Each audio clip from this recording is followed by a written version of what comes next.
여러분 반갑습니다. 여러분의 멘탈 전도사 천만쌤입니다.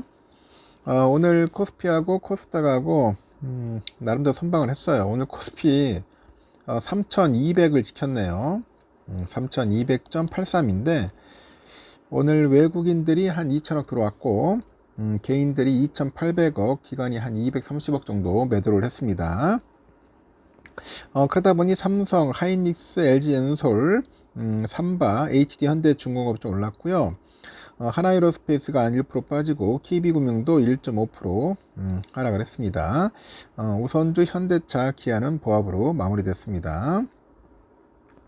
코스닥은 805.42, 1.08% 올랐고 외국인 860억, 그리고 기관이 337억 정도 매수를 했는데 개인들이 1062억 정도 매도를 했습니다. 알테오젠, 에코프로, 레인보우, 그리고 HLB, 삼천당 제약 이렇게 좀 올랐습니다. 하여튼 에코프로비엠하고 펩트론하고 리가캠, ABL 바이오는 좀 빠졌다는 거 참고하시면 될 것 같네요.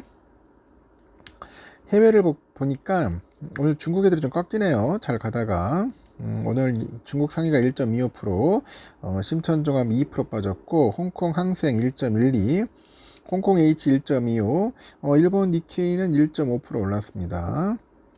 그리고 대만도 0.33% 올랐다는 거 참고하시면 되고 환율은 1393원, 0.1% 올랐네요.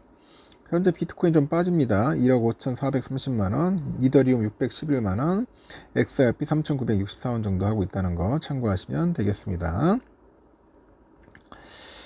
외국인 투자자들이 3거래일 연속 순매수에 나섰습니다. 그 코스피 지수가 3,200선을 회복을 했는데 외국인의 연속 순매수가 지난달 7일 이후 약 한 달 만입니다. 코스피는 0.52% 올라서 3200.83의 거래를 마쳤는데 지수가 3200선을 넘은 거는 8거래일 만이네요.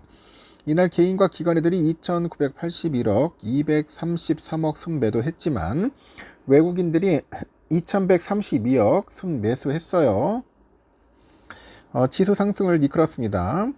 외국인들이 전반적으로 관망하는 분위기인데 지수가 하락하면은 저가 매수에 나서는 모습이라죠. 이날 국내 증시는 미국과 중국 증시의 영향을 크게 받았습니다. 전날 알파벳이 9% 넘게 오르는 등 나스닥이 강세를 보이다 보니까 국내 증시도 오전 한때 3205.61까지 상승을 했죠.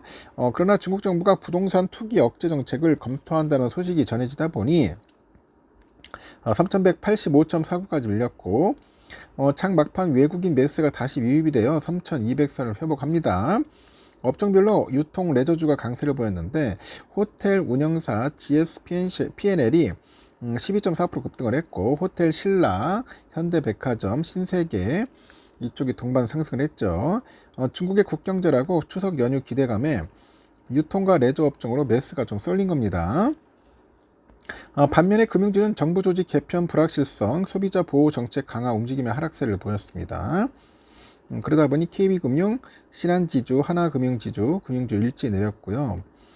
코스닥은 1.08% 올라서 805.42로 마감을 했다는 거 참고하시면 좋을 것 같습니다. 그리고 요즘 그 순환매가 도는 것 같아요.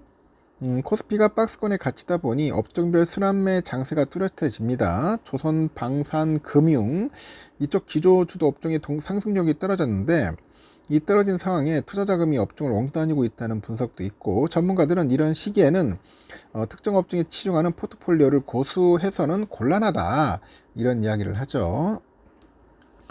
유가증권에서는 하나에로스페이스가 93만 1천원에 장을 마쳤고 1개월 전 대비 0.75% 밀리는데 그쳤는데 주가 흐름은 요동쳤습니다.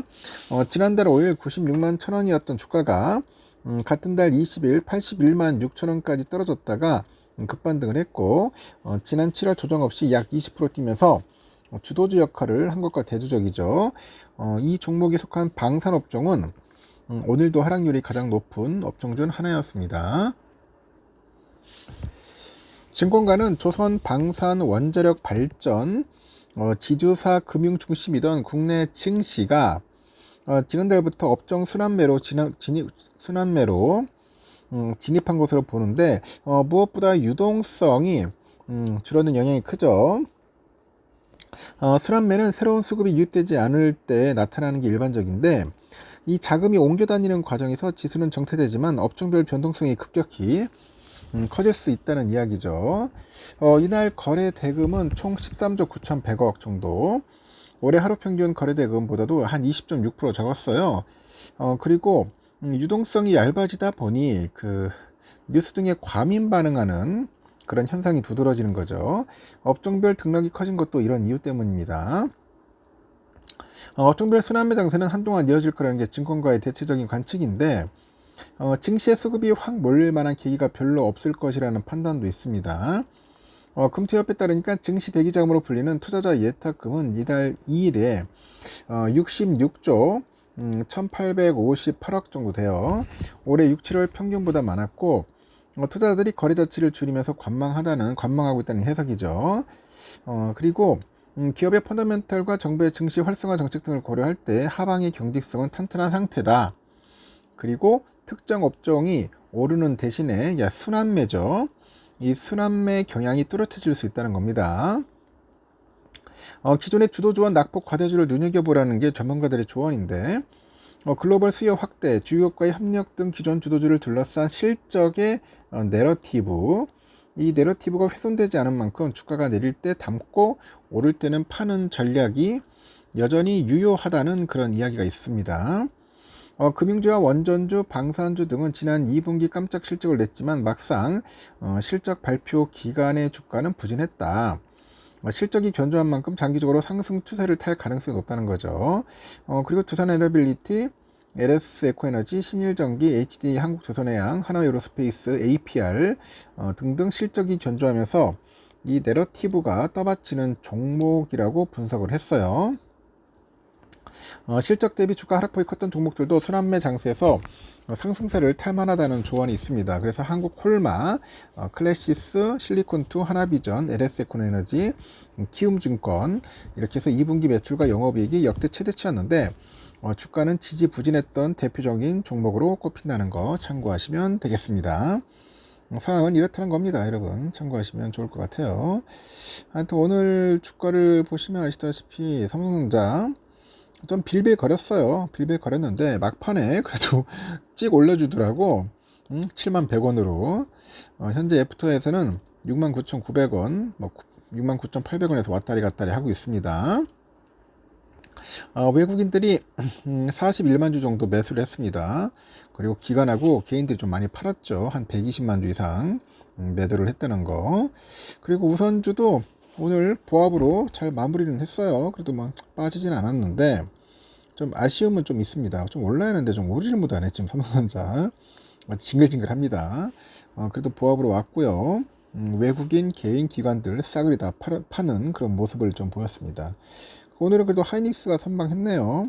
26만 5,500원 참고하시면 되겠습니다. 여기까지 하겠습니다. 저녁 맛있게 드십시오.